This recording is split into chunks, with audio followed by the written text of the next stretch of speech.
L-elettriku ntuża l-ewwel darba fil-Gżejjer Maltin fl-1882 biex jipprovdi d-dawl għall produzzjoni ta' un ballo in maskera li kienet ittellet fit-Teatru Reali l-Belt Valletta.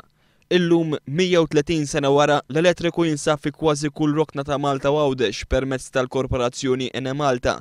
Il-Korporazzjoni Enemalta twaqqfet fl-1977 biex tipprovdi u tiddereġi id-distribuzzjoni tal-enerġija. Dwar dan l-anniversarju Breakfast News tkellem ma' Tarċisio Mifsud, ex-kontrollur finanzjarju li jaf il-bidu ta' din il-korporazzjoni wara li l-gvern kien ħaf idejh ix-xiri taż-żejt. Dik kienet strateġija differenti wara li kien l-ewwel problema fuq iż-żejt ta' lejn l-aħħar ta' 73 bidu ta' 74.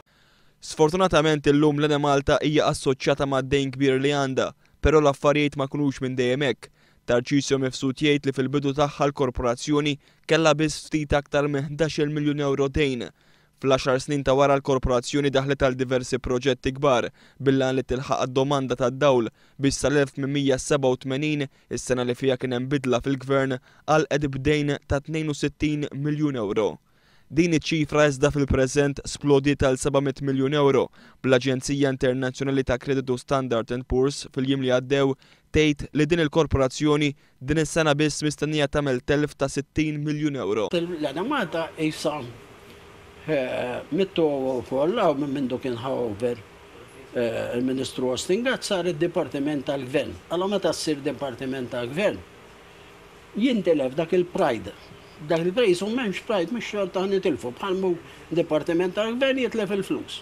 Tarċisio Mifsud jesprimi tħassib tiegħu mhux biss għas-sitwazzjoni finanzjarja imma wkoll għall-mod kif qed isiru l-affarijiet.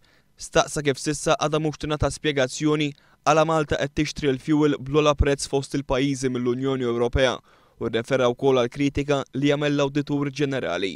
Mela jekk joqsu l-operattivi għandhom joqsu l-amministrattivi, mhux joqsu l-operattivi u jiżdiedu l-amministrattivi ċuċati.